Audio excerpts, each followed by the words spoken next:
आज मैं आपको एक कहानी सुनाने जा रही हूँ जिसका शीर्षक है साधु बन गए गोनू झा। तो चलिए शुरू करते हैं। मिथिलांचल में साधु संतों में लोगों को काफ़ी भरोसा है। गोनू झा के ज़माने में भी था। गोनू झा के पिता साधु संतों की सेवा करना अपना धर्म समझते थे। तांत्रिक ज्योतिषी पर खर्चा करने में वह पीछे नहीं हटते थे। गोनू झा ने उन्हें कई बार समझाया मगर उनके पिता पर कोई असर न हुआ। आए दिन ज्योतिषी और साधु संतों को आना उनके घर में जारी रहा। एक दिन गोनू झा ने अपने पिता को साधु संतों की अंधविश्वास हटाने के लिए ठान ली। उन्होंने घर में घोषणा की कि उन्हें कुछ काम से बाहर जाना है। 2-3 माह में वे लौट आएंगे। माता पिता के चरण छूकर वे घर से बाहर निकल गए। गांव के बाहर जाकर गोनू झा ने एक तालाब में स्नान किया। झोले से गेरुआ वस्त्र निकालकर धारण किए। नकली दाढ़ी, मूछें और जटाएं जैसी संरचना की टोपी लगाई और फिर सिर पर गेरुआ पगड़ी लगा ली। यह लगे कि यह जटाधारी साधु हैं, मगर जटा नकली है, इसका अंदाज किसी को न लगे। दर्पण में झांक कर देखा तो पूरी तरह संतुष्ट हुए कि हाँ, अब मुझे कोई नहीं पहचान सकता है।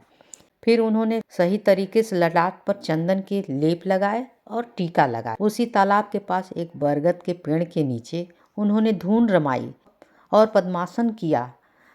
ध्यान मुद्रा में आ गए।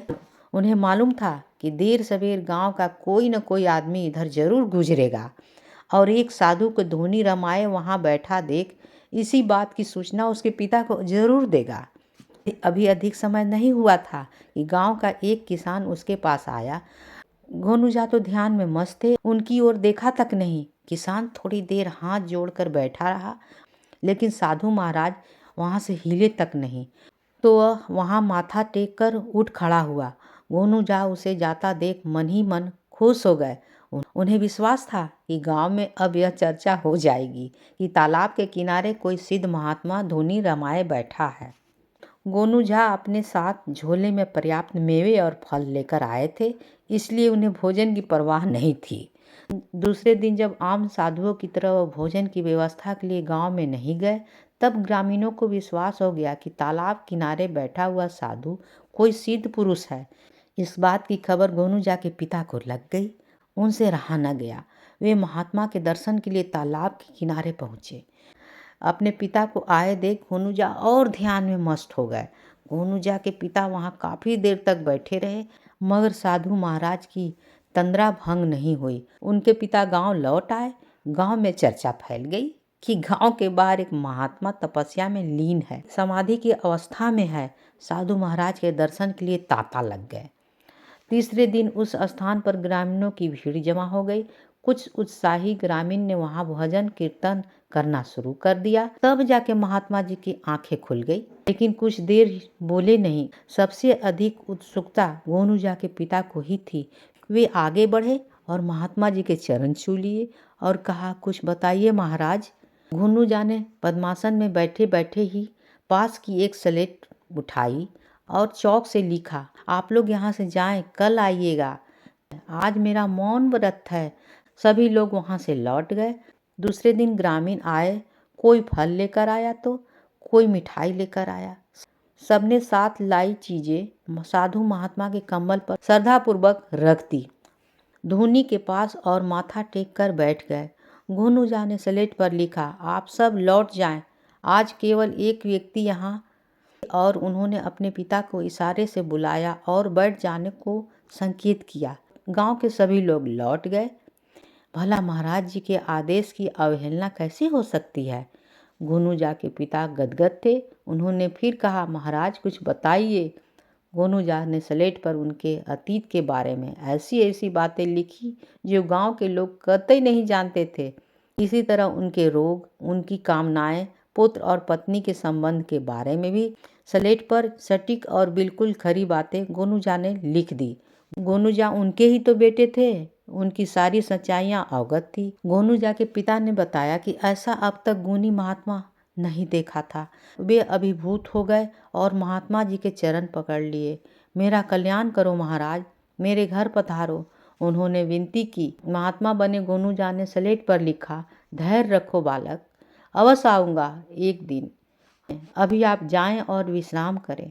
गोनूजा के पिता लौट आए। गांव के लोगों ने उन्हें अपने घर जाते देखा तो पूछने चले आए, महात्मा जी ने क्या कहा? वैसे ही स्लेट पर लिखकर ही कुछ बताया। गोनूजा के पिता ने महाराज जी की खूब सराहना की। गांव वालों की ताता उन बनाए हुए कुटिया के पास रोज लगने लगी। रोज किसी न किसी को गोनूजा रोक लेते और उसके अतीत की सीधी सच्ची बातें स्लेट पर लिखकर कुछ जरूरी सलाह भी देते। अब तो गांव में महात्मा जी की धूम मच गई। इस तरह 1 महीना बीत गया। गोनूजा अब इस नाटक से ऊब गए थे। उन्होंने उस स्लेट पर लिखा, कल मैं मौन व्रत खोलूंगा, आज मुझे एकांत चाहिए। गांव वाले आए, माथा टेकी और वापस लौट गए। इसके बाद वाले दिन गांव के लोग सुबह से ही वहां पहुंचने लगे। सबसे पहले आने वाले में से गोनूजा के पिता थे। गोनूजा ने मौन व्रत खोला, सबको उपदेश दिया और कहा कि अब वे प्रस्थान करें। गांव वाले इस बात का आग्रह करने लगे कि वे एक बार गांव अवश्य चले। गोनूजा के पिता ने उन्हें याद दिलाया, महात्मा जी, आपने मुझे आश्वासन किया था कि एक दिन मेरे घर आप अवश्य आएंगे। गोनूजा ने अपनी विशिष्ट मुद्रा में कहा, अवश्य, मुझे स्मरण है। फिर गोनूजा ने ग्रामीण के साथ अपने पिता के दरवाजे पर पहुंचे।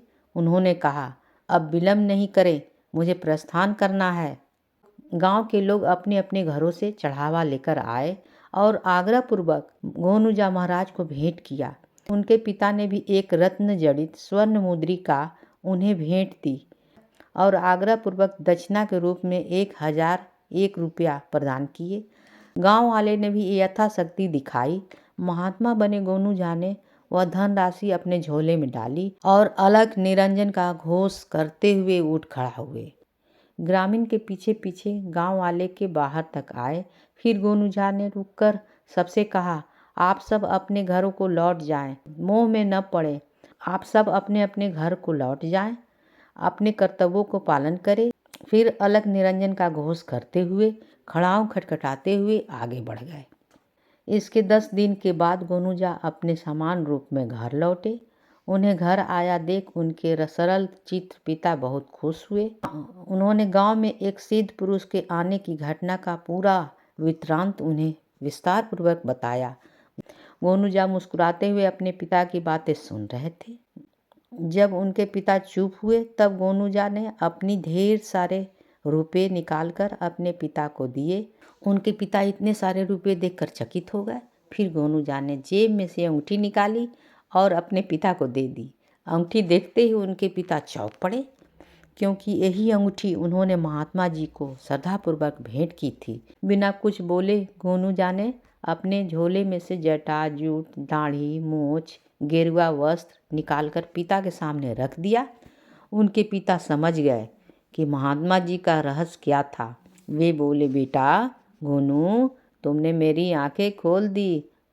अब मैं कभी साधु महात्माओं के चक्कर में नहीं पड़ूंगा।